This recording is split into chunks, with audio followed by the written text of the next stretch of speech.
আজকের ব্লগে আপনাদের স্বাগত জানাই।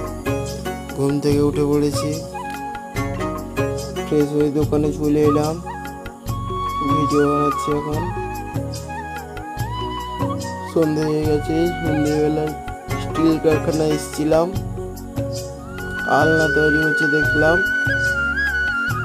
চলো কিরকম করে আলনা তৈরি হয় দেখি।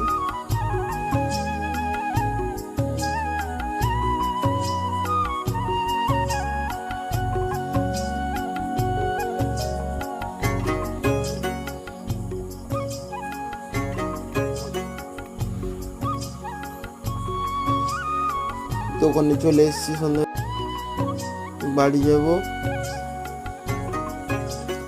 বাড়ি চলে এলাম। আজকের ভিডিওটা এই পর্যন্ত। জয় শ্রী রাম।